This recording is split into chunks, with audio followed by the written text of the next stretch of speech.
Bien, es la fantasía, ¿sí?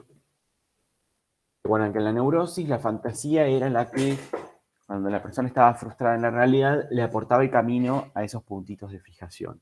Entonces, la sexualidad infantil culmina con la elaboración de una fantasía fija para cada sujeto, en su mayor parte inconsciente, ¿sí? Que le muestra cuáles son sus puntos de fijación de la libido y por dónde va su satisfacción. Eso está en todos los neuróticos, ¿sí? Acá también se construye, la libido queda fijada, pero vamos a ver que no podemos hablar de fantasía en este caso. Aunque este primer paso parezca igual en la neurosis y en la psicosis, hay algo diferente y nosotros ya lo habíamos investigado la clase pasada cuando vimos etiología sexual. ¿Cuál era la diferencia con la psicosis en relación a la etiología sexual?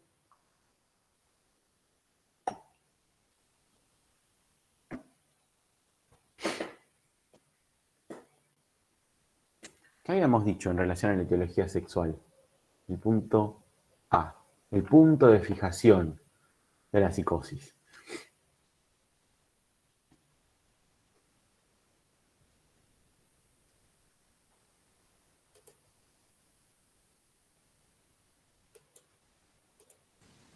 ¿No es que se toma el yo como objeto de amor? Claro, eso nosotros decíamos sucede siempre, porque eso puede ser un estadio del desarrollo de la libido. Ahora, lo que sucede en la psicosis es que han quedado fijados a ese tramo.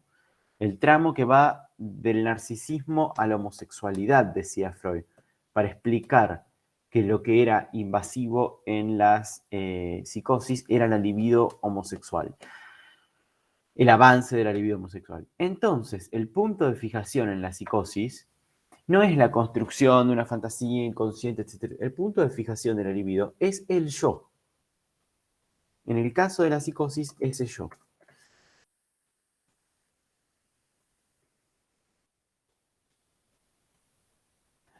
Bien, la fijación en el yo exclusiva de la psicosis, ¿sí?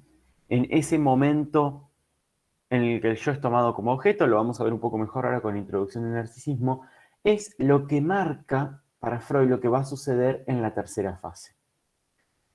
Y ahora vamos a ver por qué es lo que marca lo que va a suceder en la tercera fase. ¿Cuál es la segunda etapa de la represión? La llamada represión propiamente dicha. ¿Qué sucedía en la represión propiamente dicha? Se divorcia la representación del afecto. Sí, esto sucedía en la neurosis, sucede en la psicosis también, el famoso esfuerzo de dar casa. Pero fíjense que acá hay algo diferencial también. Y es tal vez aquí la diferencia más grande entre la represión en la psicosis y la represión en la neurosis. Lo que va a decir Freud es que el psicótico quita la libido y el interés del mundo entero, ¿sí?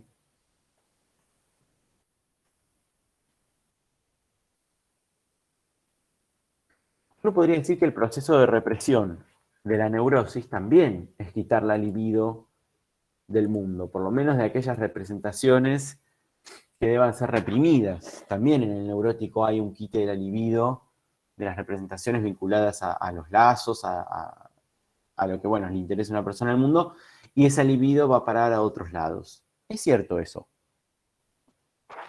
¿Cómo se llamaba ese proceso en que se quitaba, en que el mundo frustraba la capacidad de realizar la libido? Entonces el neurótico llevaba su libido hacia atrás. ¿Cómo se llamaba ese proceso? ¿Regresión? Introversión. No, no regresión, muy bien, introversión. ¿Por qué? Porque lo importante de la neurosis es el lugar a donde regresa la libido. El neurótico también quita el interés del mundo, ¿sí? Porque el mundo lo frustra de la aplicación de su sexualidad. El mundo no le deja tener relaciones sexuales con su madre, ¿sí? Entonces, ¿qué sucede? Entonces, esa libido, puesta en el mundo, vuelve hacia algún lugar, se introvierte hacia la fantasía, ¿sí? Pero acá tenemos el problema de que la libido no ha quedado en esos puntos de la fantasía. La libido acá ha quedado en el yo. Entonces, el punto al que la libido regresa en la neurosis en la psicosis, perdón, es al yo.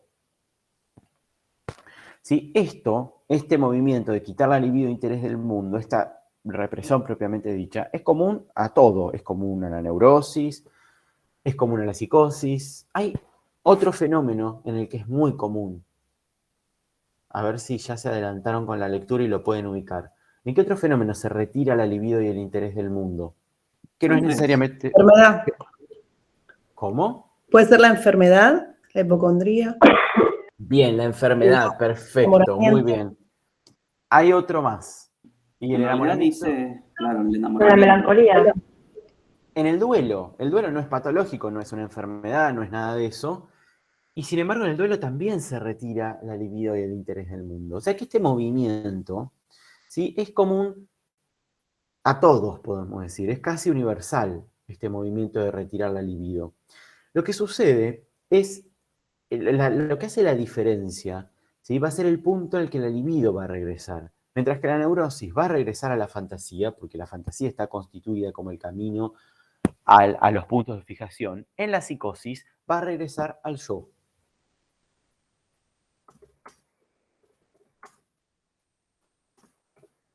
La libido va a ir al yo en la psicosis. Eso, va a decir Freud, página 66, es lo propio de la paranoia, ¿sí? Y 67 también, página 66 y 67. Eso es lo propio de la paranoia, que la libido regresa al yo. ¿Por qué Freud va a plantear que la libido va a regresar al yo? Porque lo va a ver en los fenómenos clínicos. ¿Cuáles son los fenómenos clínicos que nos dan cuenta de que la libido ha regresado al yo? El más claro en Schreber, el más ruidoso. La cuestión de que él se creía el salvador del mundo, ¿puede ser? Podría ser eso, porque eso es un delirio. Vamos a dejar el delirio para el tercer momento. Pero hay un elemento del proceso, fíjense que esta regresión al yo coincide con el proceso patológico, ¿sí? Coincide con todos los fenómenos previos al desarrollo del delirio. ¿Podría ser lo de la hipersensibilidad de lo que él cree sentir lo que pasa dentro de su cuerpo? Bien, por un lado entonces, fenómenos en el cuerpo. Imaginen que si la libido regresa toda al yo, ¿sí?, ¿qué sucede con la representación del cuerpo en ese caso? ¿Sí? ¿Qué sucede con la erogeneidad necesaria a la representación del cuerpo? Se destruye, ¿sí? La libido, lo que Freud llama hiperestasis. ¿Sí? La libido queda concentrada en esa... ¿Se acuerdan que la representación del yo para Freud era la representación del cuerpo? El cuerpo tenía que ver con la superficie del yo. Bueno, obviamente esta regresión de la libido al yo, que no es más que un conjunto de representaciones privilegiado, la regresión de la libido al yo va a causar distorsiones en la relación con el cuerpo, ¿sí? Pero hay algo más claro incluso, que da mayor testimonio de la regresión al yo. ¿El delirio de grandeza? Eso es una consecuencia de esto, pero en el tercer momento. La cuestión de la hipocondría. Sí, lo ponemos como cercano a los fenómenos en el cuerpo. Sí, vamos a aclararlo. Ahora lo vamos a ver mejor en la introducción del narcisismo. Bien, algo que nombramos la clase pasada. A ver si lo recuerdan. Había un fenómeno... ¿Lo de que se sentía mujer? Bueno, eso atraviesa todos los momentos, ¿no? El delirio del fin del mundo. Exactamente, la fantasía del fin del mundo. La fantasía del fin del mundo para Freud muestra como ninguna otra cosa, sepultamiento del mundo, etc., la regresión de la libido al yo. El mundo se ha derrumbado, ¿sí? En su propia fantasía, Schreber nos muestra, ¿sí?, esto que Freud plantea en la teoría. De hecho, casi al final del historial, Freud dice, si es tan parecido, lo tiene en la página 72, Queda para el futuro decidir si la teoría contiene más delirio del que yo quisiera o el delirio más verdad de lo que los otros hayan hoy creíble, dice Freud. Porque lo que dice es, hay una cercanía muy grande entre este fenómeno que describe Schreber y lo que sucede con las cargas libidinales, ¿sí? Cuando la libido regresa en este segundo tiempo toda al yo, el sujeto siente que el mundo se derrumba, que el mundo ya no existe. Lo único que existe es el yo. El mundo deja de existir.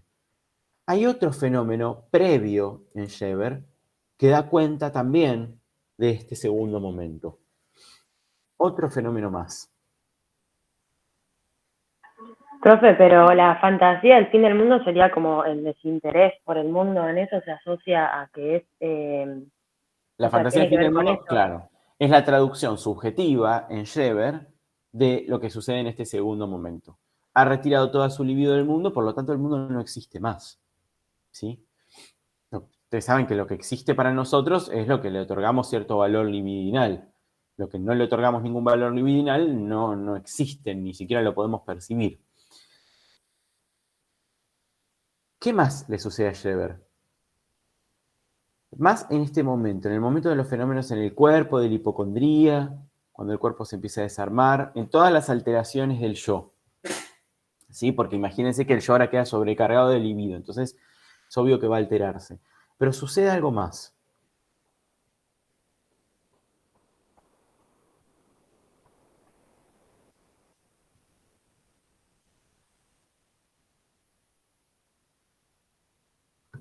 El estupor alucinatorio, ¿puede Muy ser? bien, exactamente, el estupor alucinatorio, ¿sí? ¿Por qué el estupor alucinatorio? Porque justamente es el momento que nos muestra más claramente el encierro del sujeto en sí mismo. La desaparición absoluta del mundo. Está encerrado en sí mismo, hablándose a sí mismo a través de voces, ¿sí? No hay nada en el mundo que no sea su propio yo. En su mundo solo está el propio yo.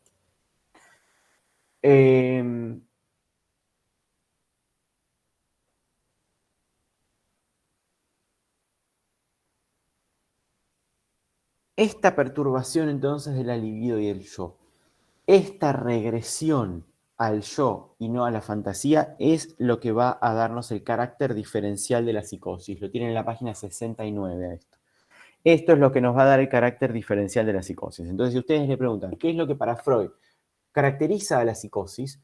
Ustedes deberían contestar la particular forma en que el mecanismo de defensa o mecanismo represivo actúa. En cuanto a los términos, es un poco complicado que nosotros sigamos sosteniendo que esto es la represión, ¿no? Es un poco confuso. De hecho, Freud va a dar cuenta, esto del carácter diferencial de la psicosis lo tienen a la mitad en la página 69.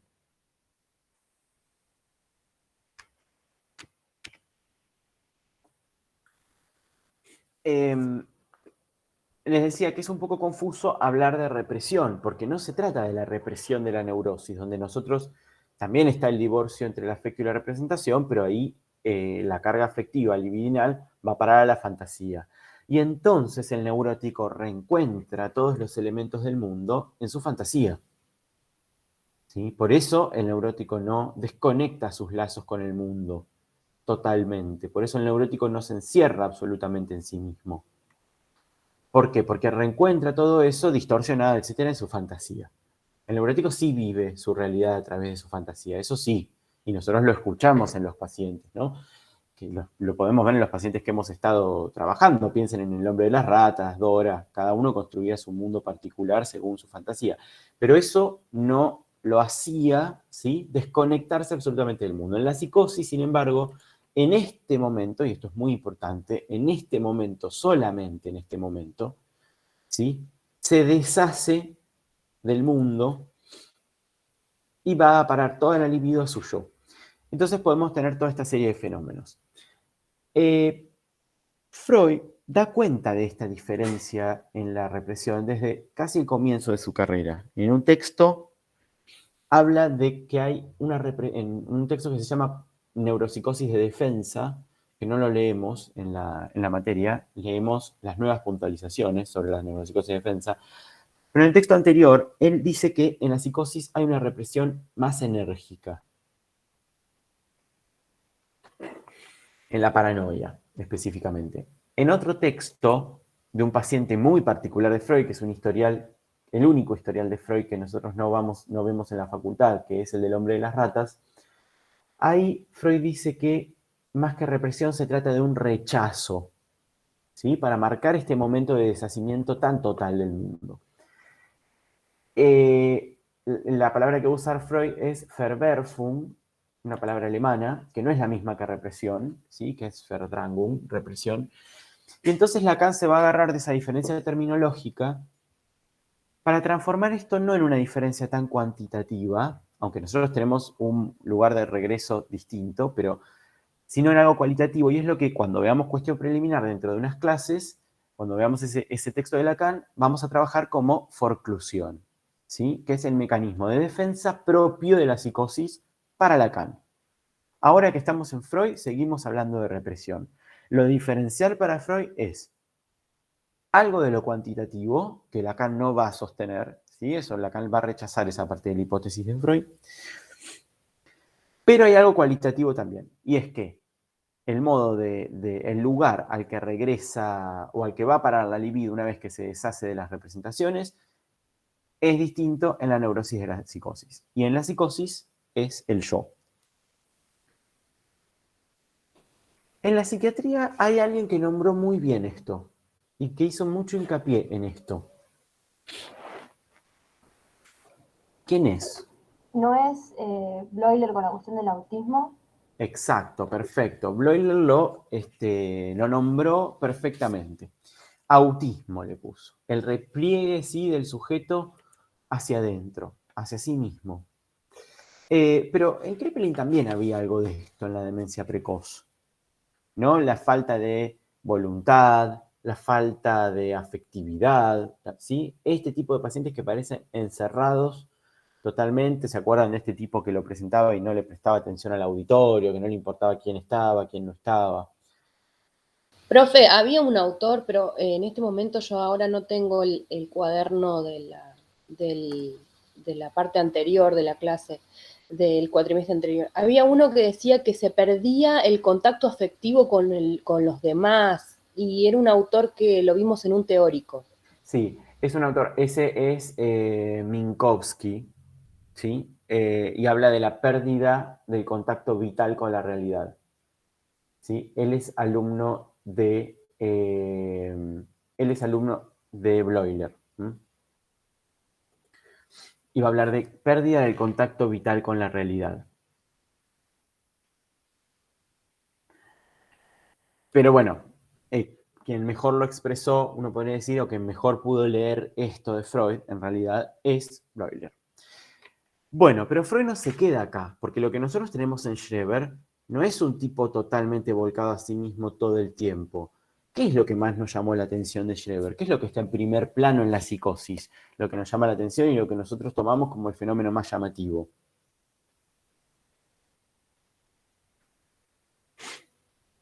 Piensen en los casos que vimos, en el caso de Inés, la que tenía una doble, la que el viejo la perseguía. Piensen en el caso de la Bulldog.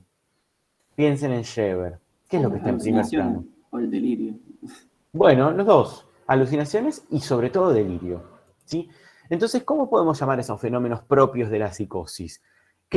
Más que cómo podemos llamarlos, ¿qué relación tienen con esto? Bueno, son el retorno de lo reprimido, ¿sí? El tercer tiempo de la represión, finalmente, es el retorno de lo reprimido. Lo tiene en la página 63 a esto. Y Freud va a decir, es lo más ruidoso. ¿Cuál es el retorno de lo reprimido de la neurosis? Un síntoma. El síntoma. El síntoma neurótico, ¿no? Un síntoma, una fobia, una representación obsesiva, una conversión. Eso es lo más ruidoso de la neurosis también, ¿sí? Bueno, en la psicosis pasa lo mismo. Lo más ruidoso es este tercer momento donde lo reprimido retorna. Con Lacan vamos a hacer una distinción del modo de retorno, ¿sí? Ahora, para Freud, este modo de retorno, con los delirios, con las alucinaciones, esto lo tiene en la página 66, este modo de retorno es un modo de restablecer la relación con la realidad, de restablecer la relación con el mundo, si se quiere, ¿sí? La libido vuelve a restablecerse a las cosas.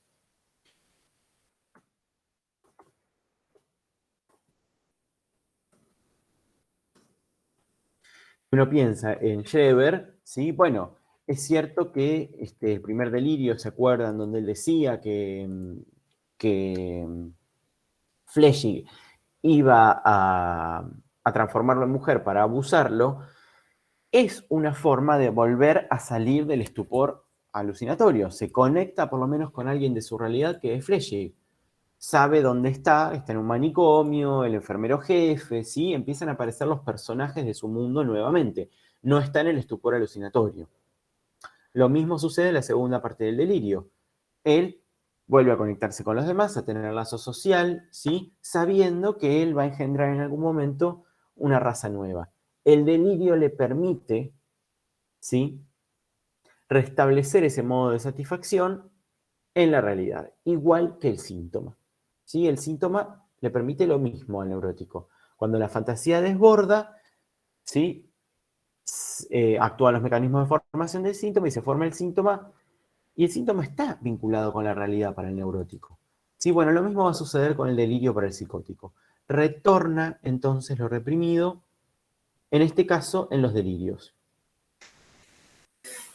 Profe, El pero delirio- ahí en Sí. el delirio no se supone que cada vez como que va más como consumiendo a la persona y en algún momento como ese delirio va creciendo, pierde contacto con la realidad. Bueno, no sé, en realidad la pérdida del contacto con la realidad será en segundo momento, porque si ustedes se fijan en por ahí los dos ejemplos que nosotros tenemos de un delirio bien consolidado y bien y cada vez más grande, etcétera, que son el señor de la Bulldog y Scheber, nosotros vemos que los dos terminan con una buena relación con los demás, por ejemplo. El señor de la Bulldog no era estos dementes precoces de Kraepelin que no sabían ni dónde estaban. No, el tipo se viste bien, habla muy bien, se dirige a los demás, les quiere contar a los demás lo que ha sufrido. ¿Sí? Y lo mismo sucede en Scheber. Scheber vuelve, de hecho, escribe un libro para que los demás lo escuchen, logra salir del manicomio, logra volver a vivir con su señora, puede compartir una cena normalmente con cualquiera. El delirio, al contrario, le permite para Freud reconducir la libido a las cosas. El delirio para Freud es un intento de curación, es autocurativo. La función que tiene el delirio, ¿sí?, en la psicosis, la función del delirio es la de restablecer la libido a las cosas, curar. Profe, El delirio tiene una función curativa. El delirio no es la enfermedad. La enfermedad propiamente dicha es este segundo momento y todos los fenómenos de este segundo momento. El tercer momento es el intento de curación. Sí. ayer con Nora habíamos visto algo de esto y vimos lo del delirio de grandeza y ella me confundió un poco porque era como que decía como que había dos delirios y el delirio de grandeza como que formaría parte de la fase 2 en el que la libido vuelve al yo. Y ella se me confunde con esto de la fase. Claro, sí, es como, sí. En realidad, si nosotros hablamos de delirio, hablamos de retorno de lo reprimido. O sea que el delirio de grandeza, por más grandeza que sea, intenta decirles a otros lo grande que él es, ¿no? Tiene una relación con los demás. Hay una vuelta a la relación con las cosas. Todavía sumamente pegada a lo que sucedió en la fase 2. Sumamente pegada a la hiperestasis del libido en el yo. Claro, ella lo relacionó, creo que fue por el lado de los rasgos fundamentales de los enfermos parafrénicos, que uno de los rasgos era el delirio de grandeza, y ahí lo Sí. ubicó como perteneciente a la fase 2 de la vuelta de la libido del yo y la falta de interés hacia el mundo y demás. Sí, por ahí el contenido se lo da eso, pero si nosotros hablamos de delirio de grandeza, hablamos de que ha actuado la proyección. Mirá. Estamos acá, ¿no? Ha actuado la proyección. Si ha actuado la proyección, estamos en la tercera fase. Lo que pasa es que justamente, bueno, todavía depende demasiado de lo que ha sucedido en el segundo momento y de lo tan libidinizado que está el yo. Pero si nosotros hablamos de delirio, sí o sí hablamos de que actúa el mecanismo de defensa. Y el mecanismo de defensa actúa en el tercer momento, ¿sí? Cuando lo reprimido retorna. Claro. El mecanismo de formación de síntoma, perdón. El mecanismo de formación de síntoma. El mecanismo de defensa son los tres. Pero el mecanismo de formación de síntoma actúa en el tercer momento. Entonces, si nosotros hablamos de delirio de grandeza, porque, digamos, puede estar la sensación de grandeza, y en el estupor alucinatorio nosotros no tendríamos ni idea, pero eso sí es bien del segundo momento. Ahora, si nosotros hablamos de delirio, piensen, por ejemplo, en Hitler. Claramente Hitler tenía un delirio de grandeza, ¿no? Donde él iba a conducir y recrear una nación alemana, una nueva raza de hombres también, bueno, no era tan distinto ayer. Él también tenía eso, ¿no? Y sin embargo, él se dirigía a las masas, él creó una nueva realidad, modificó la realidad para ser acorde a eso.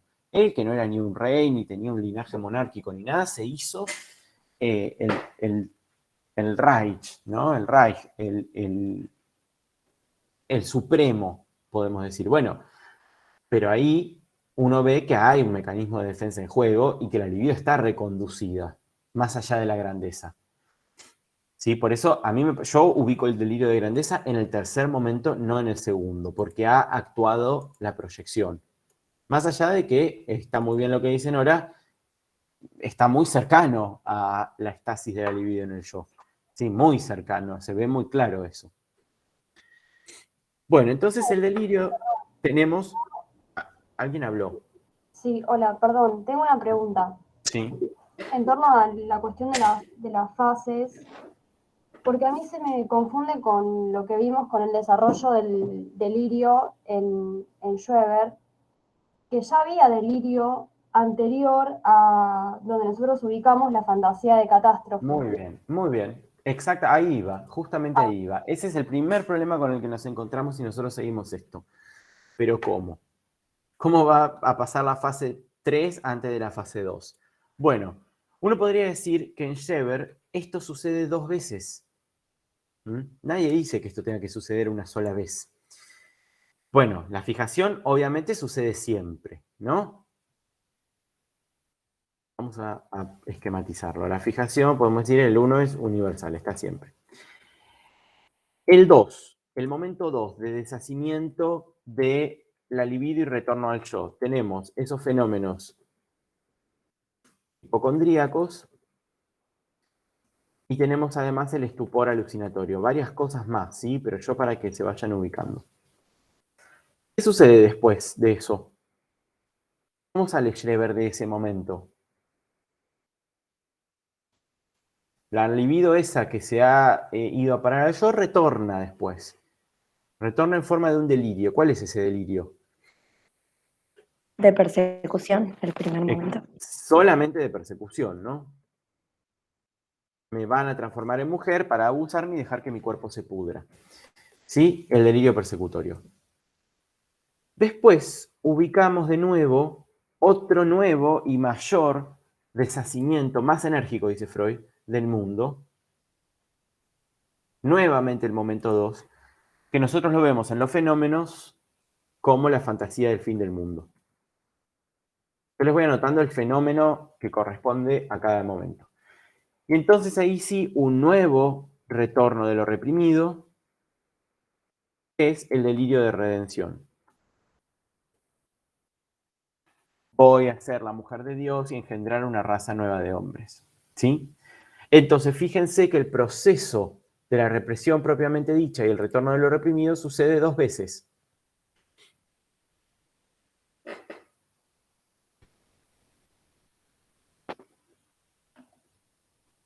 Es muy importante que ustedes entiendan que el momento patológico es el segundo. El momento de la enfermedad propiamente dicha es el segundo. Para el psicoanálisis, el tercer momento es un intento de curación del sujeto. Entonces, fíjense que nosotros no vamos a ir, y esto les quedará para clínica de adultos, pero Lo primero que uno tiene que deducir de esto es que uno no va a ir a eliminar el delirio. Como uno no va a directamente eliminar el síntoma neurótico, porque si bien el delirio lo deja en una posición de relativo sufrimiento al sujeto, depende qué delirio, ¿no? Hay muchos delirios que no. Hay muchos sujetos que viven toda su vida con un delirio y la pueden vivir muy bien. Pero uno no va entonces a destruir ese intento de curación del sujeto. Si nosotros no operamos desarmando o en contra del delirio, reduciendo el delirio, ¿sí? Porque nosotros sabemos que el delirio viene a prevenirnos, viene a curar al sujeto de algo mucho peor, que es un cuerpo que se desarma, un yo que se desintegra por la estasis libidinal, un estupor alucinatorio, una fantasía de que el mundo no existe más, etcétera, etcétera. Pueden pasar otras cosas también en ese momento, lo vamos a ver con duelo y melancolía. Entonces, el delirio es parte del intento de curación de la psicosis. Y la pregunta entonces que hay que hacerse es, si el psicótico se cura por su delirio, ¿por qué necesitaría un psicoanálisis? ¿No? Esa es una pregunta que le pueden hacer a su profesor de clínica de adultos. Pero fíjense también, y esta es otra cosa importante, que por ahí vamos a retomar con el texto Pérdida de realidad en neurosis y psicosis, que si bien el psicótico pierde la realidad, vuelve a reencontrar el camino a la realidad. Algunos, no todos, por supuesto. Esto tiene mucha variación entre cada sujeto y depende de las capacidades singulares, ¿sí?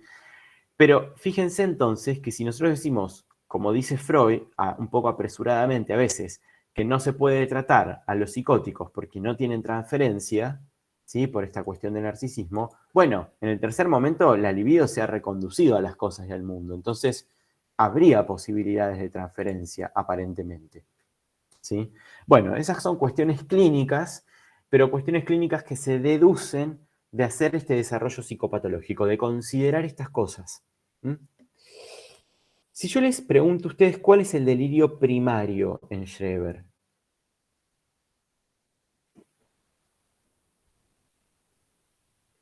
¿ustedes qué dirían? Primario para Freud quiere decir lo más cercano a la causa, lo mismo que para Bleuler. ¿Cuál es el delirio primario? ¿Cuál es el más cercano a la causa? ¿Todos opinan lo mismo? No escuché qué dijo. ¿Cuál es el delirio primario? ¿Cuál es el delirio más cercano a la causa?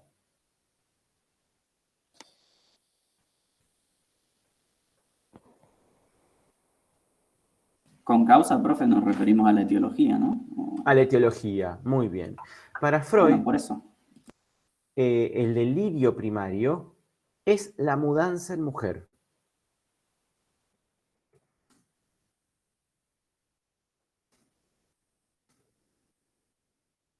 Para Freud, la mudanza en mujer es algo que atraviesa todos los momentos del historial, incluyendo ese pequeño momento inicial de fantasía de duermevela.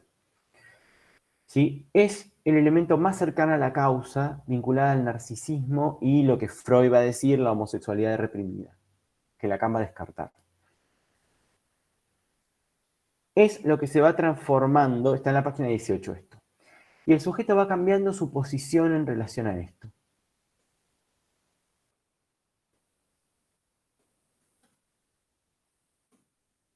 Pero la mudanza en mujer es un elemento. Está bien, por ahí la pregunta confunde, porque no siempre es un elemento delirante. En el primer momento es simplemente una sensación medio rara, ¿no? Al final ya es una certeza de que él va a ser la mujer de Dios. En el medio tenemos este momento en que lo van a convertir en eso, ¿sí? La cuestión del daño.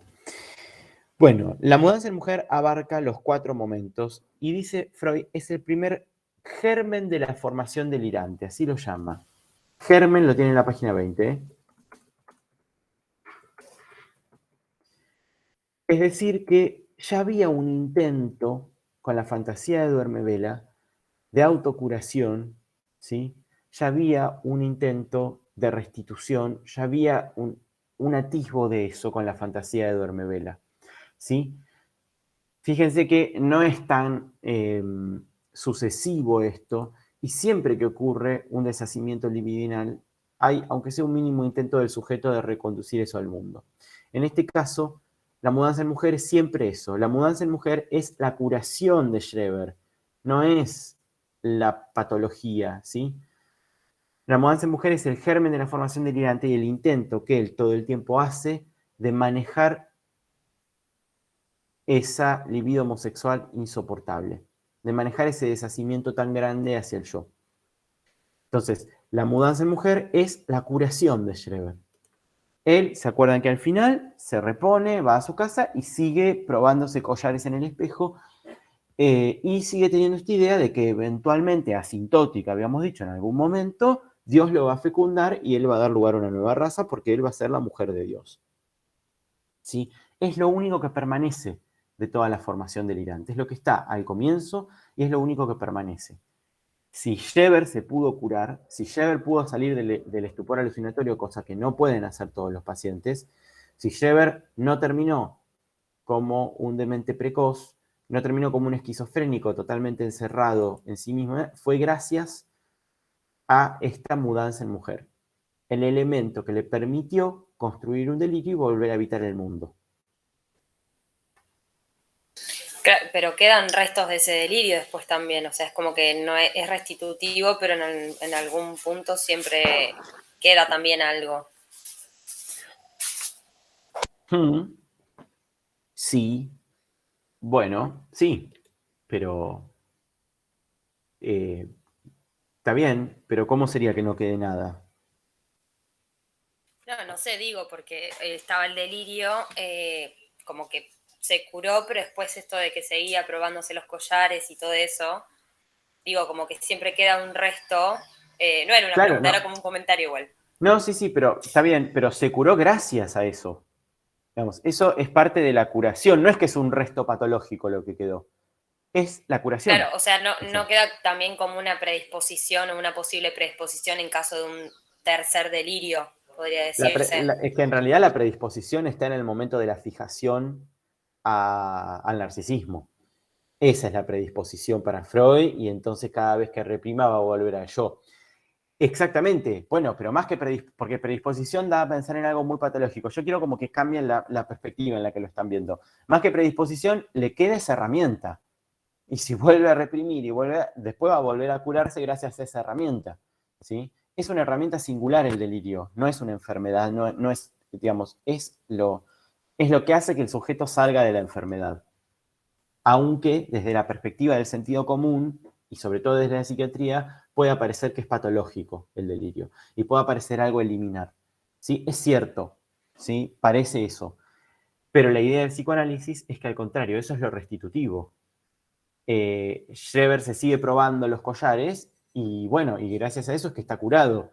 Eso es la curación, ¿sí? Ahora él es eso. Es un hombre que eventualmente será la mujer de Dios. Como nada, a él le organiza la vida eso, como a ustedes les organiza la vida, a todos nosotros nos organiza la vida otra cosa, a él le organiza la vida eso.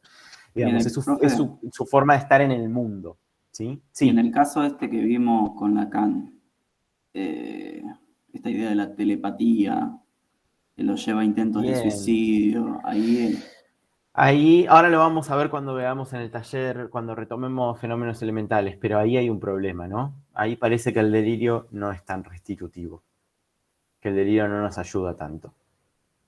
Por eso, Schreber es un caso donde todo salió bien, digamos, ¿sí? Es un caso donde hay un final feliz, donde uno puede ver cómo operó el delirio de la mejor manera.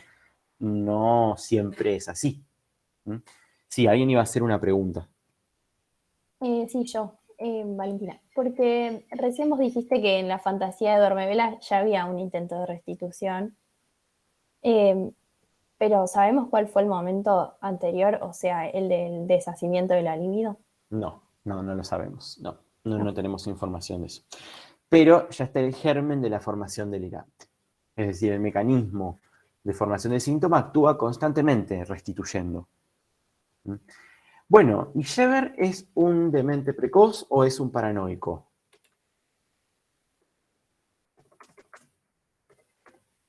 ¿Qué piensan?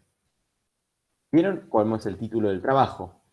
Sobre un caso de paranoia descrito autobiográficamente y qué dice entre paréntesis. demencia paranoide. Dice, son puntualizaciones psicoanalíticas sobre un caso de paranoia, demencia paranoide, descrita autobiográficamente. No es lo mismo paranoia de Kraepelin que demencia paranoide, ¿no? ¿Se acuerdan?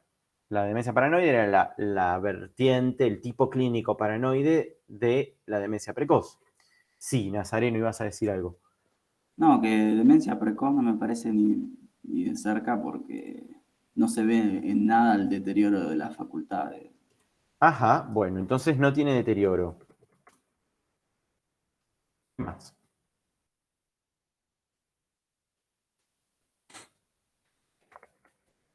Nada, como dijimos, también tuvo el tercer momento, así que no quedó con esa parálisis de la voluntad que tanto hablaba. Que era tan Bien, importante.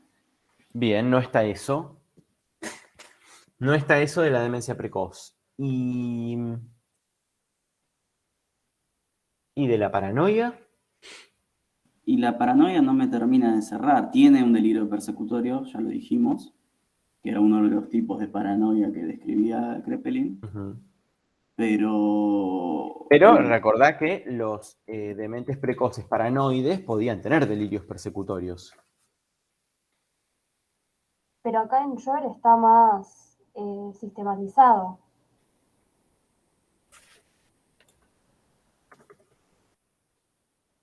Bueno.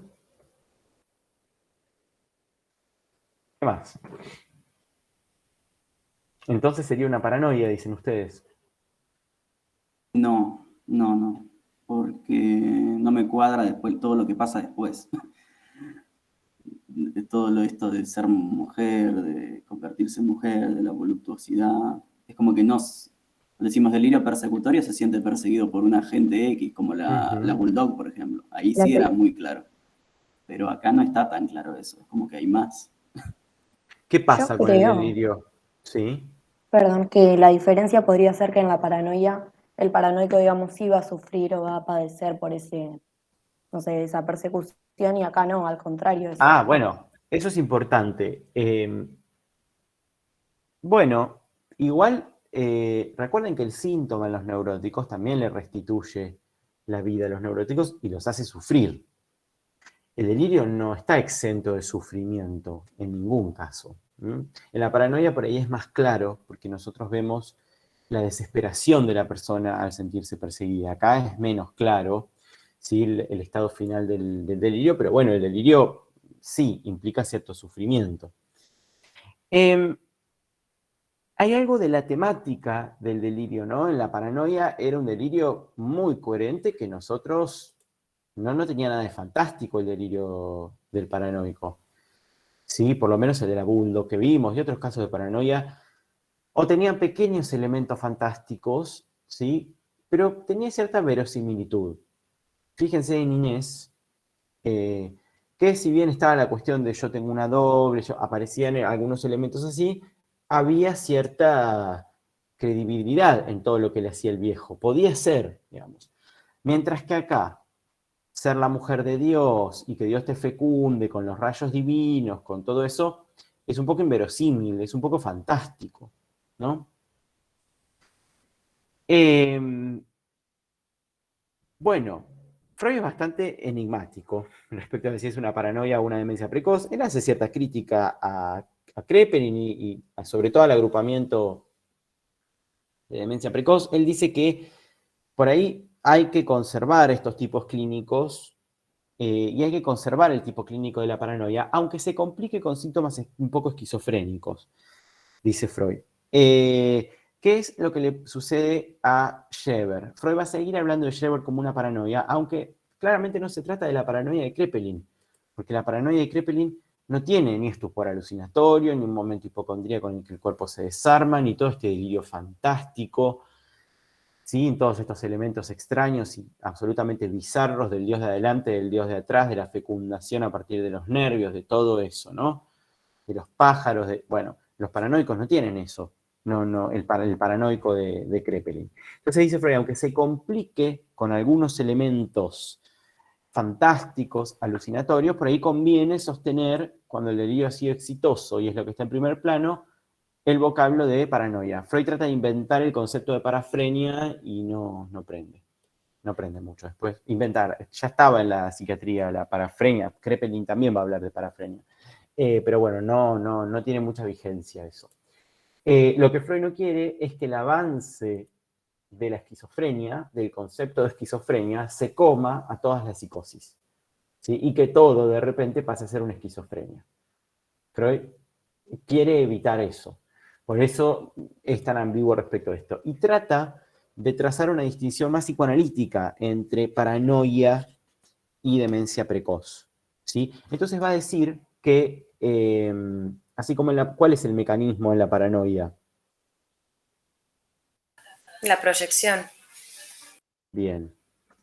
La proyección produce formación delirante, ¿sí? Mientras que en la demencia, en la formación delirante, en la paranoia. Mientras que en la demencia precoz, más que producir una formación delirante, ¿por qué puse DM si es de P? Perdón, ahí está. Mientras que en la demencia precoz, el mecanismo va a ser más bien alucinatorio, dice Freud. No de producción de delirio, es decir, de encadenamiento de sentido, de construcción a través de representaciones, sino a través de la producción de fenómenos alucinatorios.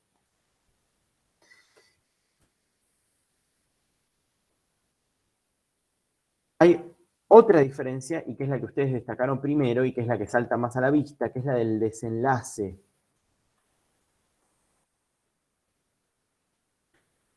Lo dijeron recién, ¿cómo es el desenlace en la paranoia?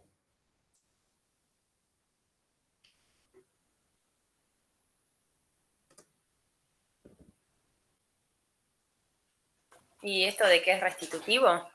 Es restitutivo, triunfa, vamos a decir, en la paranoia triunfa el tercer momento de la represión, el momento restitutivo. Mientras que en la demencia precoz, dice Freud, no triunfa la reconstrucción, triunfa el segundo momento, la represión propiamente dicha, el desinvestimiento libidinal del mundo, ¿sí? Por lo tanto, el desenlace es mucho menos favorable.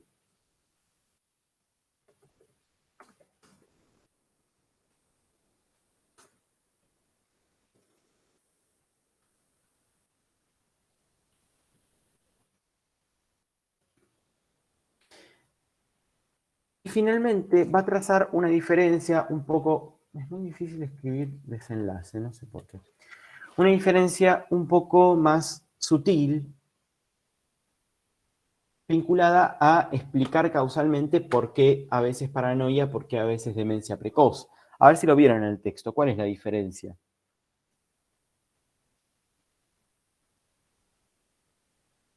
Lo de la homosexualidad. Bien, pero ¿qué específicamente? Dice que la paranoia es muy probable que se encuentre, mientras que la demencia precoz no. De hecho, para nada.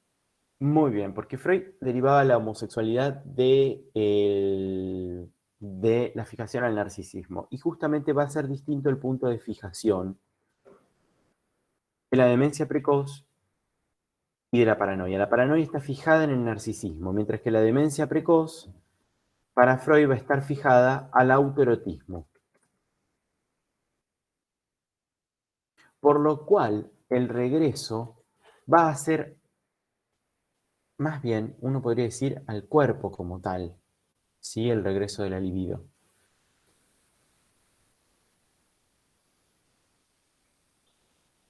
Por eso los fenómenos de desorganización, sobre todo de la demencia precoz. Como más arcaico, ¿no? Bueno, podríamos decirlo, sí. Freud lo plantea un poco de esa manera. Lacan no lo va a plantear de esa manera, ¿sí? Pero con Freud lo podríamos decir incluso. Vamos a ver que hay otras pequeñas diferencias que nosotros vamos a trazar cuando veamos pérdida de realidad, neurosis y psicosis. Entonces, Scheber, ¿qué tiene de demente precoz?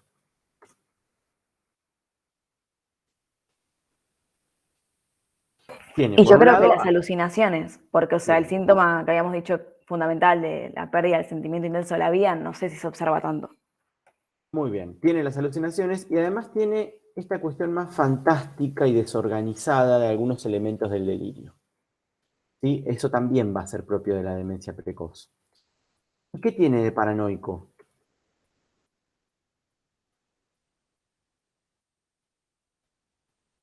El delirio de persecución.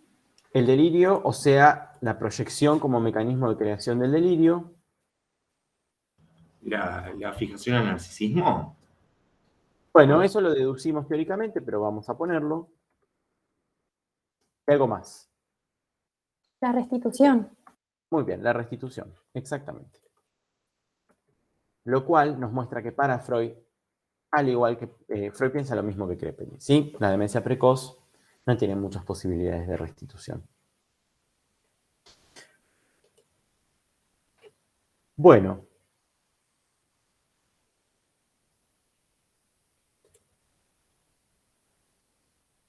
Bueno, bien. Si les parece, podemos hacer una pequeña pausa, un poco más temprano hoy, ¿sí? Y volvemos y trabajamos, no muy profundamente, introducción del narcisismo, ¿sí? Hacemos una pausa de 15 minutos, ¿les parece? Volvemos 9:20. Dale. Bueno. Dale, profe.